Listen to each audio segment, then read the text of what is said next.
you know when it's time to retire? What happens if it sneaks up on you totally out of the blue?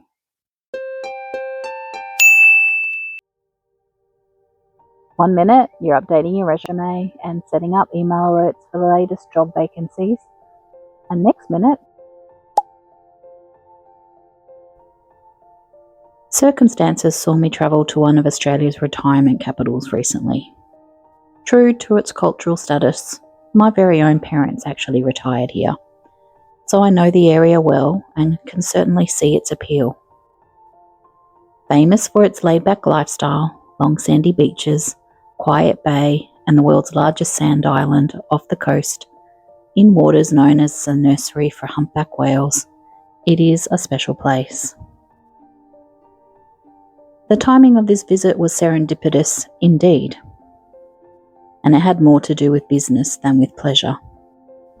And it came at a time I was questioning what my next phase of life was going to look like. And it was here in this retirement capital that I realised retirement had snuck up on me.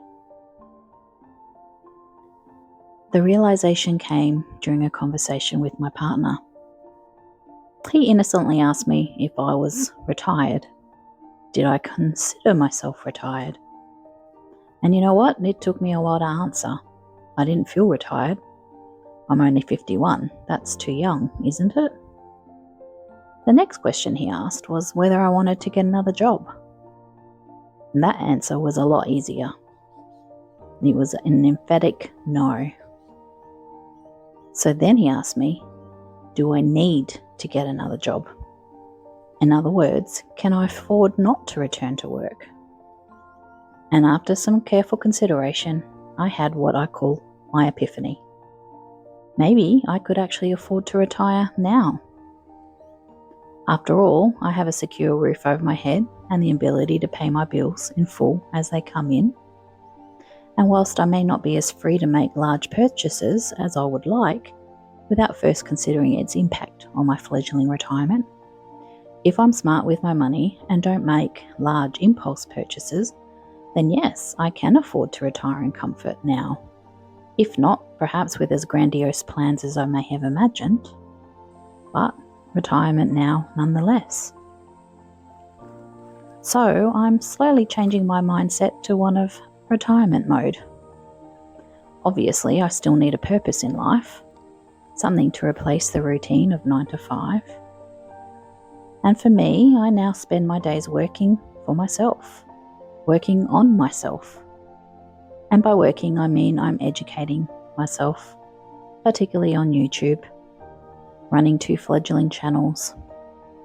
I've made a start on the book list I accumulated over the past 2 decades, because it was about then when I realised I didn't have time for those sorts of guilty pleasures anymore. But I do now. I'm working my way through my huge stack of recipes, originally saved in a file for another day, and that day is now.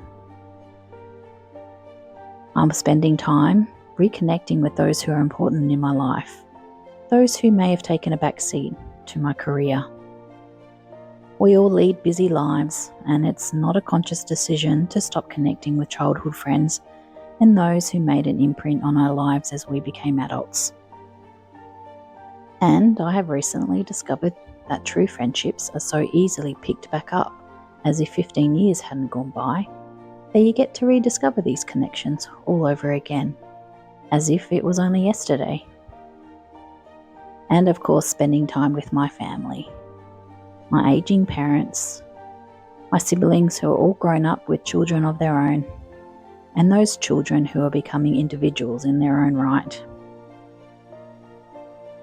The anticipation of planning travel to places as yet unexplored by me, and the realisation that slow travel is now an option. There's no need for rushed itineraries squeezed in between school holidays and my colleagues' time off. I can explore the world at my leisure. Stopping to enjoy the sunrises and sunsets. That shopping can wait. The laundry isn't going anywhere.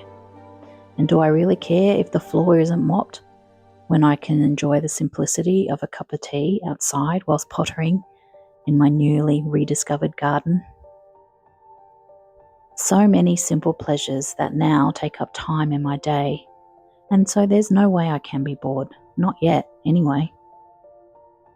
And whilst the idea of returning to work if plans go awry is not at all appealing, it is still an option.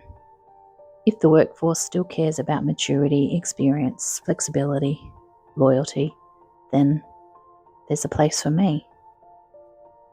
So my mindset is definitely accepting of my new title as provisionally retired. I'm on my P plates for those Aussies who are watching. And I expect to graduate after a couple of years into my fully fledged retirement, when I can accept that this new phase isn't actually temporary at all.